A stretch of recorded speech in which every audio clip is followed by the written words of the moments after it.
school day for the little dogs. Oh, that was quick. Maybe they're going somewhere or something. It's cute. There's like, I don't even know how many of them in this class. Oh, there they go. They're all going back out. And I've been watching them trying to pick which dog personality is my favorite. They're all puppies though, so I love every one of them. They're adorable. And I just love dogs. They're so cute. And my mom used to breed our German Shepherds when I was a kid. So she had big litters, like 13, 14 puppies. And so by the time they got the last one or two would go, they'd be named and trained and housebroken and sit, stay, lay. We train them, the basics, simple training, and we didn't have to do a lot of work because we had the mother was right there, who was an awesome dog who did, she trained them. Anyway, I'm watching these dogs, and everybody's treating. They all got muzzles, or half of them got muzzles on for some reason, which I don't. Muzzles have never been my thing with the dog. I have used chokers. Chokers are very effective with umbilical training. Combination of the two, running around, just wearing the dog on a choker around the house when you're just doing chores or cleaning or whatever. Just little things like that can, and then other dogs teach them as well. Anyway, praise, love has always been my treat to the dog while training. I try. Obviously, you break your rules. It's hard not to with the treats, right? They just love them. And once the dog is trained, it's hard not to want to give your dog a treat. But love is just as much of a treat. And so, excuse me, train my dogs with love and discipline. And I was just thinking about it, watching them. And I was watching one of the young dogs, and he was jumping all around, playful and loving, and just looking at his owner and looking at all the other dogs and looking at his owner again. And that's the way I feel with God, big time. And I got thinking, I hope it's not just for treats. I hope God doesn't think it's just for treats, and I hope that the blessings I receive, and I get a lot of blessings, that they're just because He loves me and I'm a good boy, not because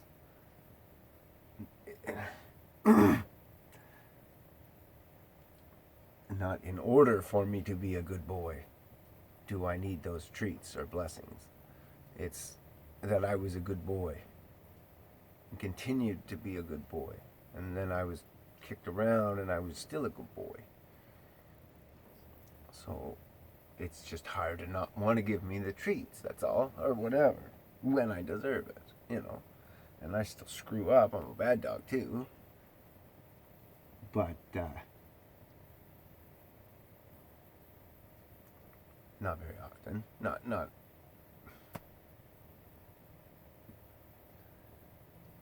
whatever. Who knows? Anyway, I hope that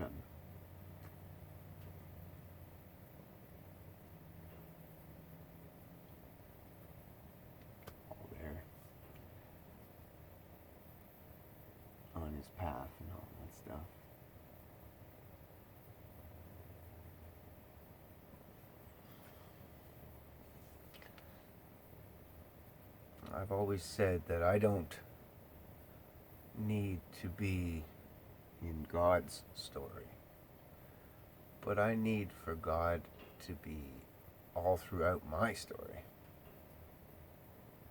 He has been. I'm grateful for that. And I have faith that He's going to be.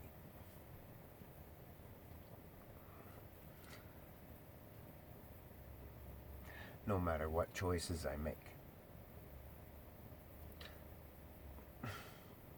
Within reason, of course. Right? Obviously, I can't go become like a male stripper or whatever.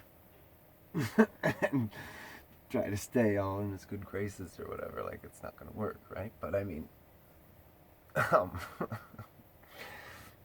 within reason. Whatever choices I make. Whether it would be to try to, like, go get a piece of land, a house, whatever.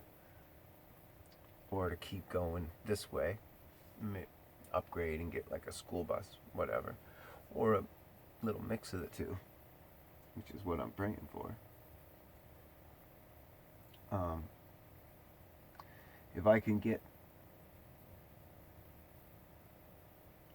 a couple of months' work living in this, it's going to get hot. Someplace I like, my cost will be low, overhead and stuff, so I could squirrel away a bunch of money. The buses are for sale here, school buses, old ones, like the little short ones and stuff. I've been finding quite a few, so they're scrapped in New Brunswick. You're not allowed to buy them. So get one of those, sell this, upgrade to the bus, and then up north, land gets cheaper because it's up north and it's just woods. There's no cities. So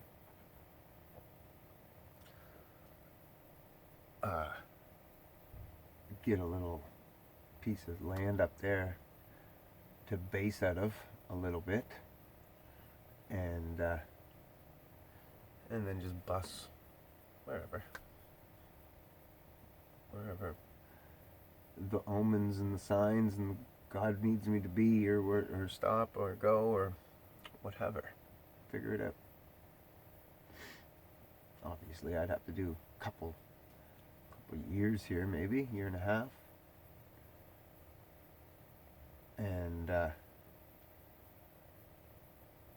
that'd be great for my little fella, and great for me to just whatever. Anyway, the thing is, I could go either way, and God's gonna help. He's going to bless me. He's going to bless the path that I choose as best He can, and be in my story. And that's great. It's awesome. And that's enough.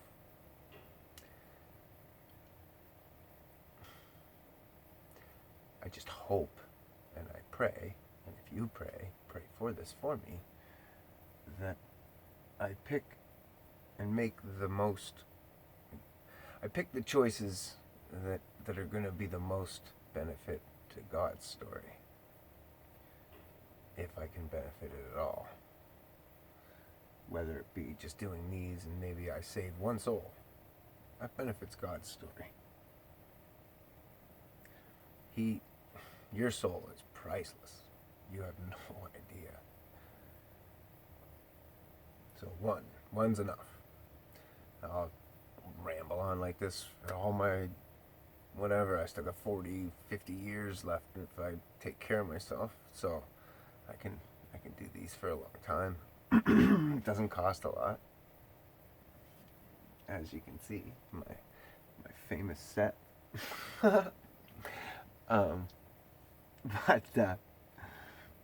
yeah, whatever, right? It's just It's just that's all it takes.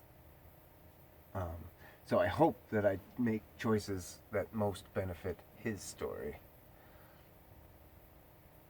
as well as him blessing my story. But I mean, obviously, him blessing my story, like I just said, if I can stay on path, that's just going to happen. I'm 100% sure of that now. There's no doubt in my faith on that.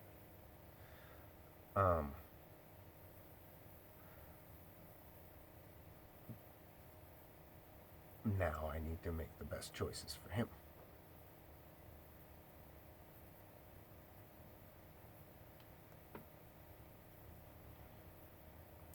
So, who knows? Maybe just staying right here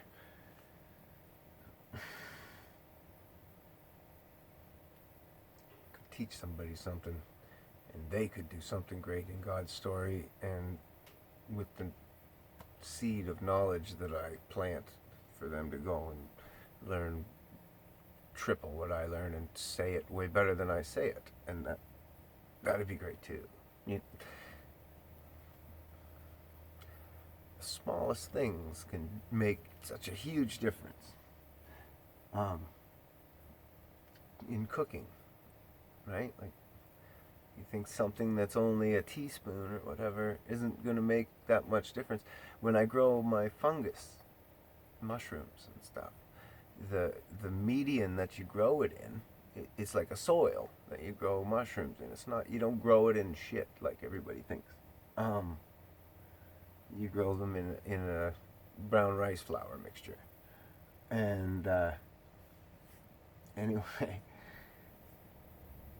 every little thing, you're making a big recipe, but these little tablespoons of things, flaxseed and bee pollen, corn starch, make huge difference in the overall of the recipe. It feeds that mushroom. When it hits the little pieces of that, poof, poof, they take right off, and they love it. And so all that stuff helps. I've never found the bee pollen. I can't imagine how much better I would be with it. That's my other thought. There's some empty ass malls around here.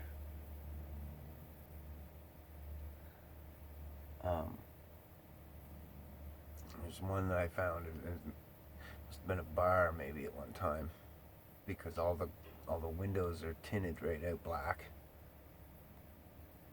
So that'd be great, except glass out the front doors for me, and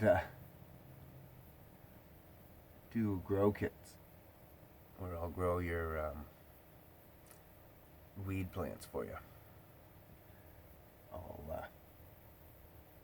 I have a whole business plan in my head. I should really type it all down. I should some time on my hands right now. I could do a business plan on that. Because that was the other thing I was thinking, was rather than buying the bus, screw the bus idea, take that 10 grand. I have a couple people that I know who would invest in a business if I could propose it properly, and I was to put in the lion's share on the risk. And something like that, there isn't a lot of risk. And like I said, I have a whole plan for it, and I have a lot of experience in it. Big time. So,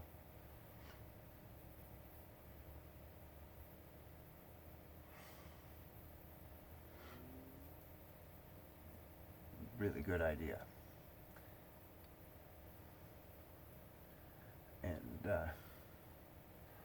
And a really good idea to open up many doors, many, many, many doors, and see if God likes any of them. That's kind of where I go, and I work on things, see where it takes me. I need to finish my book.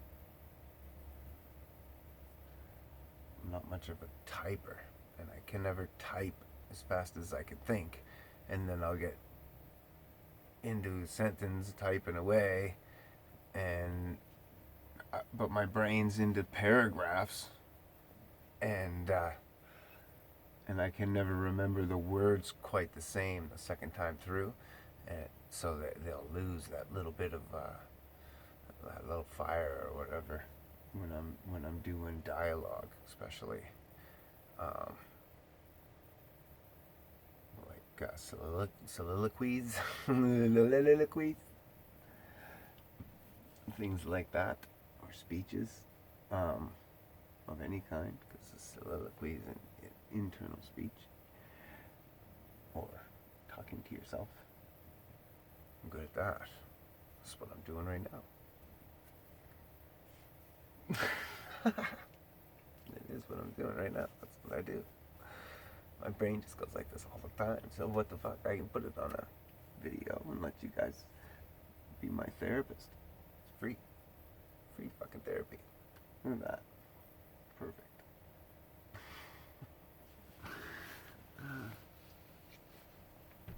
Because that's all therapy is. I've done a big study on a lot of that. Like I've had a gift for that my whole life, actually.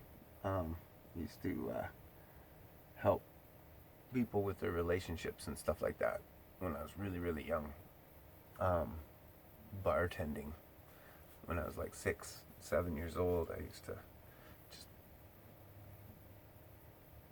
host the party, right? And then at the end of the night, I would always stay up with Randy, the guy that lived down the road, and he was like an old guy with wife and kids and stuff, problems and jobs and all that stuff. He was a transmission specialist, and he'd tell me everything, whatever was going on. We'd talk about everything, and then we'd come up with plans and all this stuff. I'm sure he wouldn't remember a fucking word of it the next day. But I'd sit up with him till 5 in the morning. The sun would start creeping up over the... And he'd go, I should go. And off he'd go. And I'd go to bed, finally. But I had to be the last one to go to bed and had to host. They'd, obviously, my parents and stuff, they were parents. They'd put me to bed a bunch of times. But I'd just outlast them, keep sneaking out and doing stuff. Couple of uncles would hide me behind them. A couple of the friends that were there would always like chill. I could get behind them a little bit and hide and whatever when certain aunts were going by, or my parents, and then they'd all go to bed. They were all early people. They'd be, if they stayed up past midnight, it was a miracle, right? So usually by 11 o'clock, all those ones were gone, and then I had the run of the place, and I was the host full-time then. The property was called Linger Longer.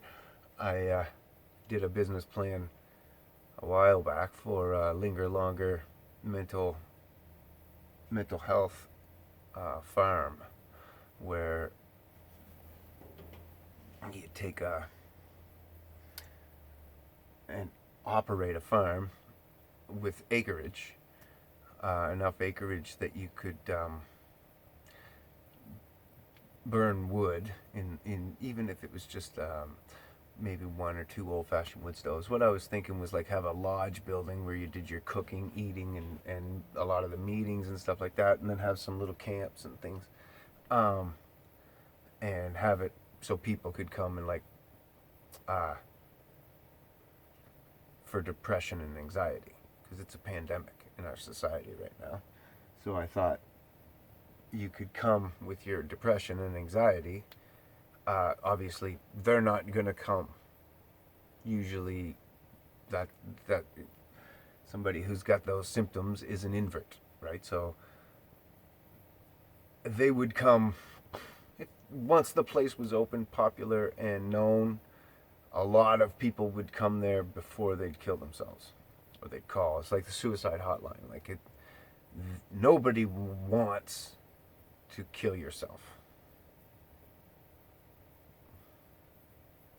I know that's confusing, but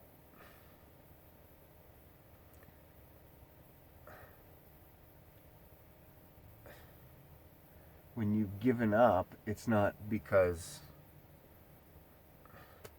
because you're ready to give up. It's not like a desire to destroy yourself. It's a desire to fill. You've tried everything that you can think of to fill an empty void in yourself or whatever, and you just can't seem to find out what it is. Something ain't right. Something's not broken. There's something that you can't get over. You're living in a past that you shouldn't be, or something like that you need to just release in order to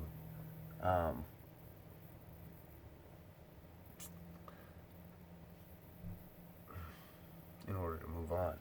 But now it's getting into our younger generation because of a lot of reasons. They see too much. There's a lot of reasons. Like the internet is showing kids a ton of stuff that they shouldn't really see, and then they don't see enough of the things that they should see, like the woods, farm animals, grass, life, a job well done. There is so much positivity in a job well done for a 15-year-old, 12-year-old, 11-year-old kid in a good environment that's going to help other people of all ages, not just, and even for, like, you couldn't have a bunch of angry kids together, that would never work, but if you had like one, here and there, in with adults, doing a job and getting some responsibility, and then completing something, learning something, seeing something through to the end, positive reinforcement through it all, there's a good chance that you could turn around a lot of kids. But with depressed kids, you can have 2 or 3 of them on the same job site. You know, you didn't want to put all 3 of them together and just let them be or anything, but you can have them around the same job site, working with people doing things, building a walking trail, or so you got like one on the wheelbarrow, one cutting the trees or whatever, one dragging brush out, or what, like near each other, but not exactly doing the same things, so that you don't want them feeding each other negativity, but you want to see each other's negative go to a positive. Witness that. Not within the same 6 feet of one another. So your energies aren't combining. You're not joining that aura of negativity to one another, but you're watching that aura change in the attitude, the fun they're having, this and that. Interact, obviously, but I mean, like, not too much. You wouldn't want them to just click and hang out together right away and go and be depressed together, because that's negative. But and then even for adults, same deal, right? Depressed adults, all of that's great for them. Every bit of that. If you got anxiety's a different thing, different side of the park. So all the more depressed side could be building to help the anxiety side.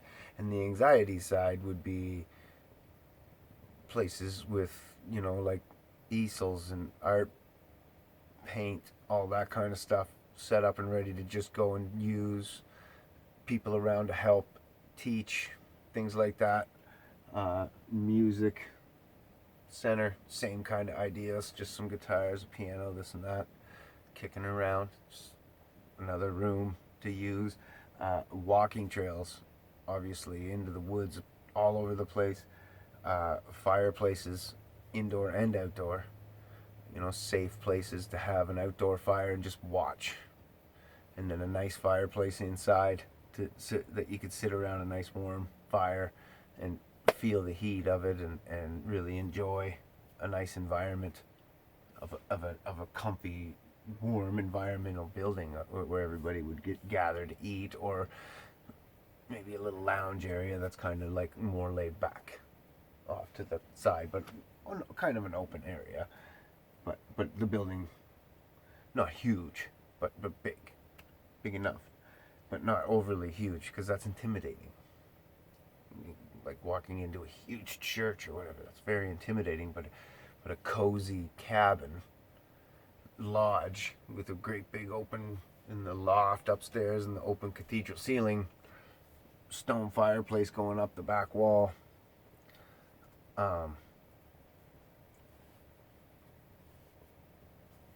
And then have the little cabins around. I don't know about fireplaces in those because they're dangerous in the wrong hands, kind of thing.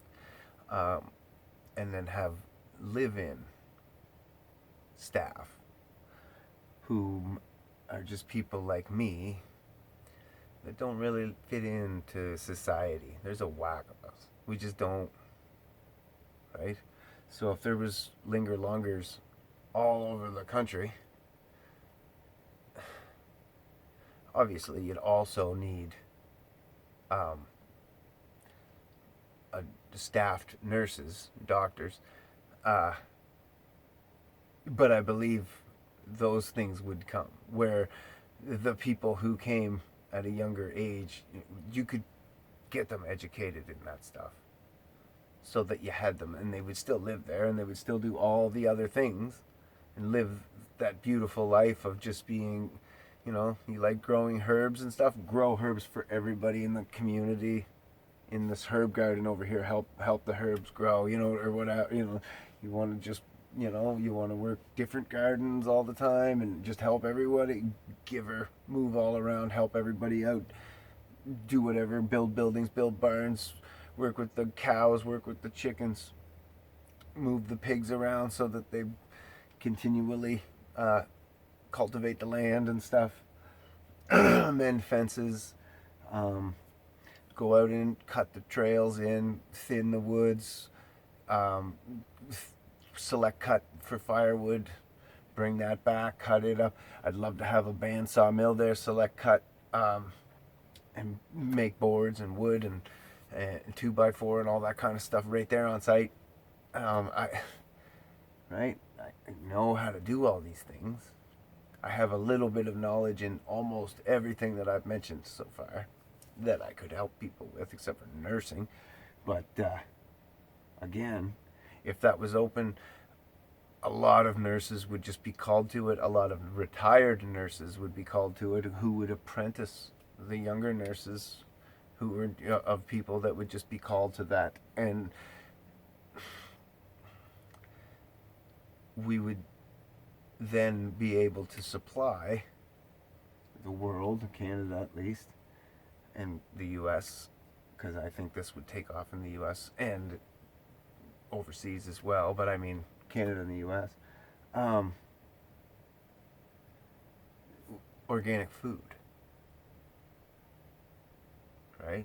It'd be like an Amish farm in every community, but we'd all have cell phones and stuff. We just wouldn't have microwaves and all the crap that you guys need, right? Yeah, we'd have some power and fridges, but we would be making power through alternative means, like having windmills or any kind of water mills and old style. We'd build them. Obviously, using some of today's more modern technology in with it, and then hydroelectric and stuff like that. and wouldn't need a ton. And then obviously fuel, or wherever tractors happen to be going in the future. Nowadays, right? You could go electric or whatever, but I can't see electric tractors being a thing for at least 15 years or something, right? So at least that before you're going to have that kind of power harnessed into a battery. Now you maybe a hybrid or something, but I still don't think so. It would have to be running almost all the time in order to have the power that you need to plow fields and dig holes and put in foundations and, move snow or do whatever. Though most of that could old school, right? You go back to using you use your horse, use your, you know, get some bulls or whatever and use them, whatever, oxen. That's what they're called, ox or donkeys, right? There's tons of options there, where the community wouldn't need tons of money. That's the whole point. We don't care about money. We don't. Having a bunch of shit isn't important. Like what would be in the cabins would be built right into them. All you'd need is your coffee, maybe a phone, have internet on the grounds or whatever. Maybe. Probably just have cell phones on the grounds and try to keep radiation levels super low in the area so that there's none of that no extra radio feedback in the atmosphere to really screw with people. Really have a clean place to clear your mind, body, soul, right? And there's a fucking ton of land. I don't know about where you're from, but in Canada and in the US, there's a fucking ton of land that's unused. And like selectively clear cutted and stuff like that, which is stupid. Why wouldn't you just turn those into hemp fields? Take one clear cut, leave it as a clear cut,